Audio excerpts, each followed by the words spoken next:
Hello everyone, welcome back to the channel and welcome back to Planet Zoo. We are back in Arcadia and this episode is going to be a little bit shorter than I'd anticipated at first because I've had a very busy work week and I've not been able to do as much recording as I wanted to. But I have managed to put together a chunk of footage and explain to you a couple of things that I've been doing and what I'm looking forward to be doing in the next episode of Planet Zoo. We are back here in Arcadia and we are starting to develop our old town district, which is where this train station is going to end up. So we're just going to loop round and have a look over here and we're going to get started with our speed build. I'm going to explain everything that I want to do with this initial build as we map out our new area. So I've taken inspiration from the town of Imber, which is a little village in the UK. It's a very old village that was bought by the Ministry of Defence, and in 1943 the entire population of about 150 was evicted to provide an exercise area for American troops preparing for the invasion of Europe during the Second World War. And after the war, the villagers weren't allowed to return to their homes. So obviously all of their buildings and stuff remained in place and they were used for training exercises. So there's now this kind of like ghost town that I believe the British military still uses to this day for training exercises. So imagine this area here was a town way back when. The early history of the village of Imber actually dates way back to the year like 1000 or something. I believe it was settled in the year 967. That's the first like documented evidence of its existence, which is like Anglo-Saxon times. So a very long time ago. It's a very ancient village in the UK. And basically we're imagining that for whatever reason this village that we are in our Planet Zoo universe has been completely abandoned and just left. And we've come in, we've taken on this land, and we are going to be adapting some of the old buildings to be shops or cafes, restaurants and habitats, maybe some exhibits and stuff like that.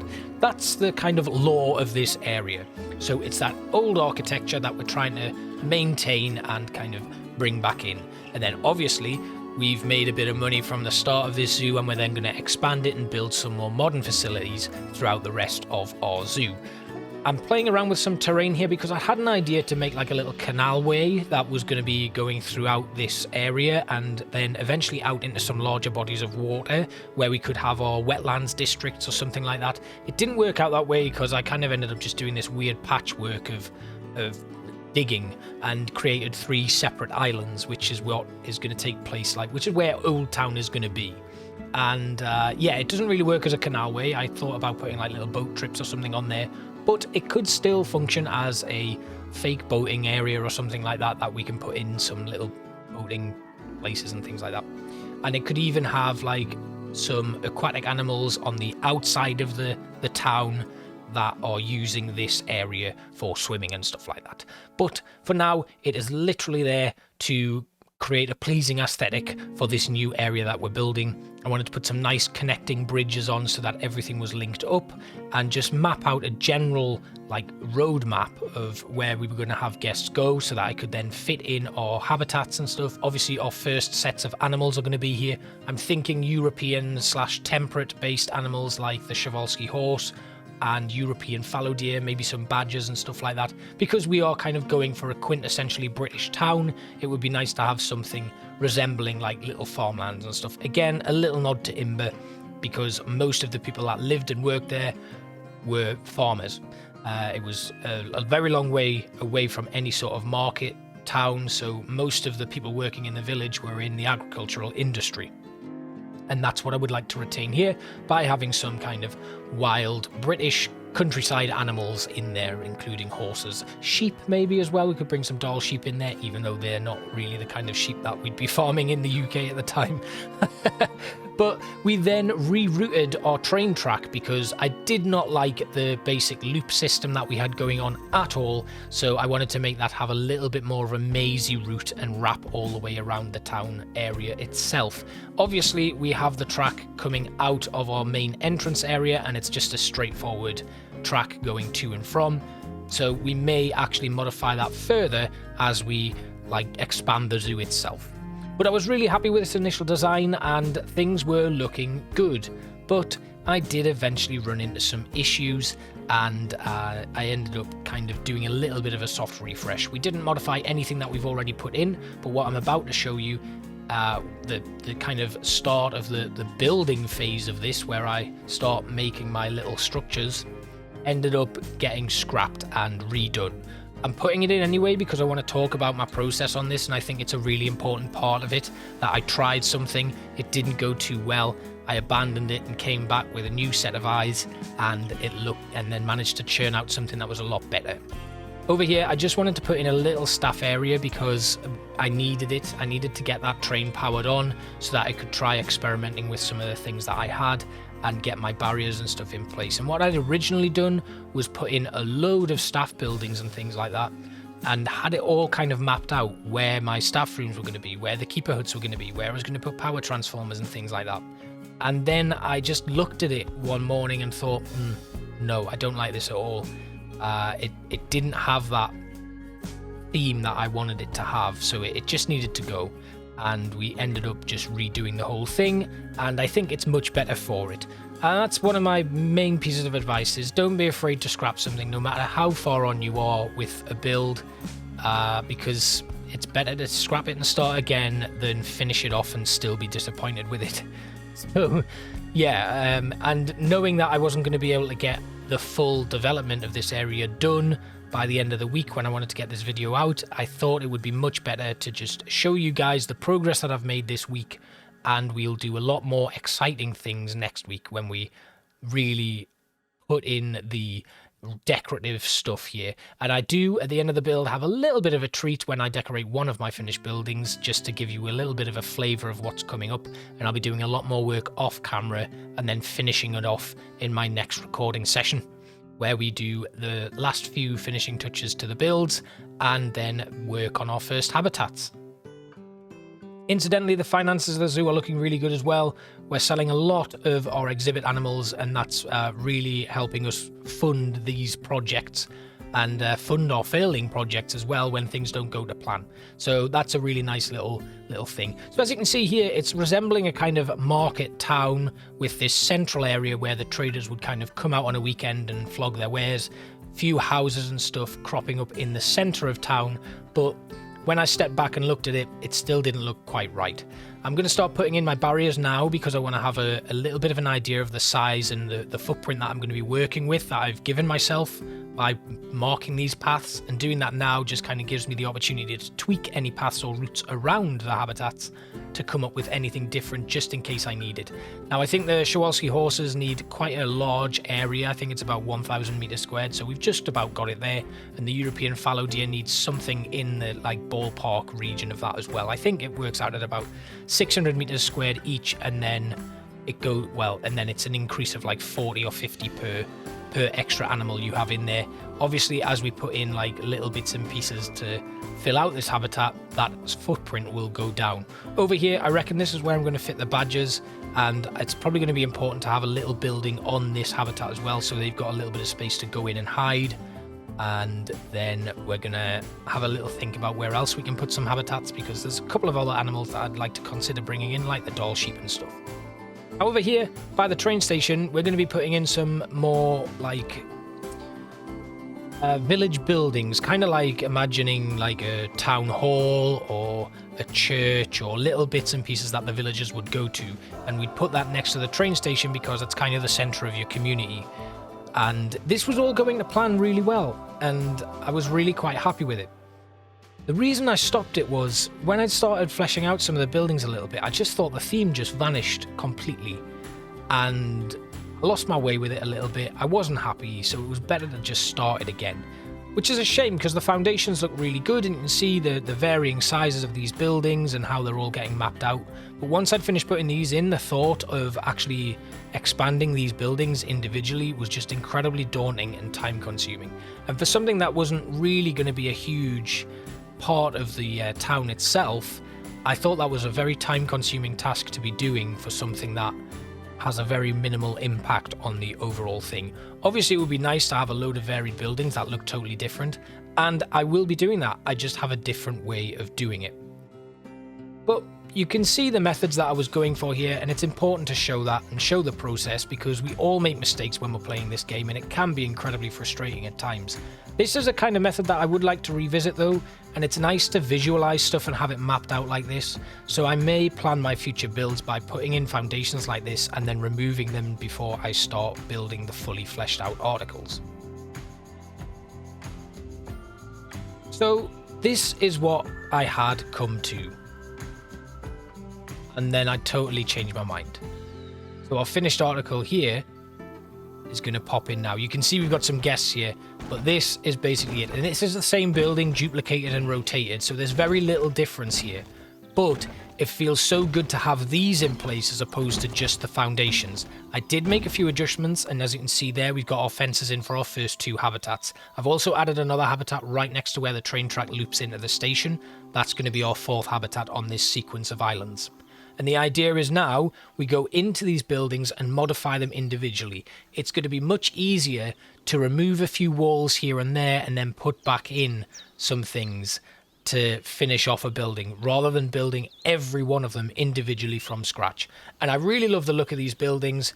I took a lot of inspiration for these from a place in York called the Shambles, which is an old medieval street that is still actively used today, and some of the buildings are incredible. Like, they've kind of started getting this lean because they're so old, and they lean into each other, so it's almost like you can barely see the sky now when you are on the street and you look up. But it's such an amazing place, and I've got a great deal of love for it, and you feel very immersed in this medieval culture when you're there, even though a lot of the buildings have had their like fascias modernized and stuff like that. So we are going to develop our first building here as this episode closes out, and this is a keeper hut and a staff room.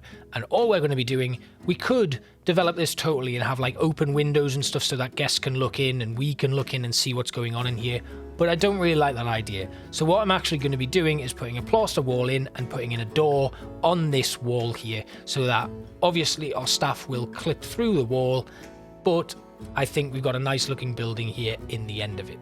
And this now is going to be so easy to do because all we're going to be placing on it now is like extra decoration to make it look different from the other buildings. This one's actually, I cut a couple of buildings apart and merged these 2 together to create a brand new building, and we're going to be doing a lot of that with the basic structures that I have. Very much in the same way that when I was building Northlands, I used those cabins and we changed things around there to create brand new buildings. This is exactly the same. We start off with this basic footprint of plaster and Arctic wood beams. We build out things and then make our modifications at a later date whenever we want to put in some extra bits and pieces.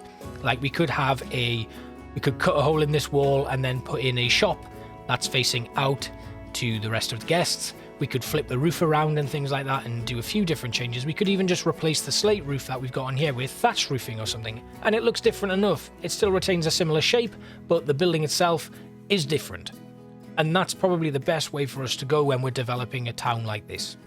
Obviously, it would be nice to have a couple of different variations and different like layouts for these buildings, and I'll be able to do that as well. I'll probably do that off camera, or we may even include it as like a little start to our next episode where I show you the process of me removing a few walls and making the adjustments to get the building working.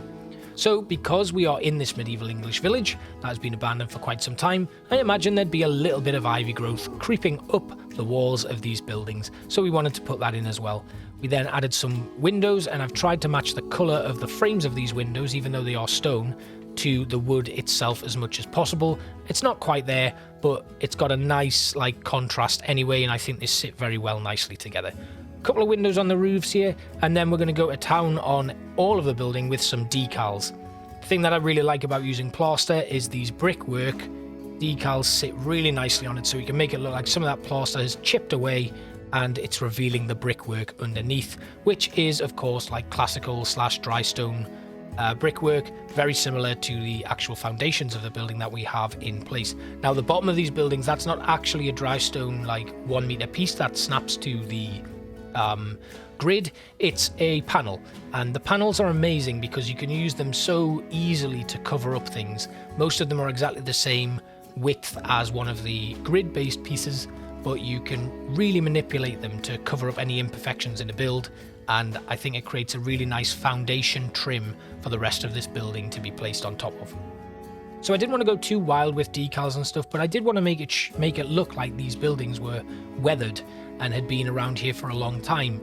So we even included that in the roof of the building as well, just making some slight adjustments, rotations and things so it doesn't look too samey, but also being very careful not to go too overboard on the amount of decals that we have in place.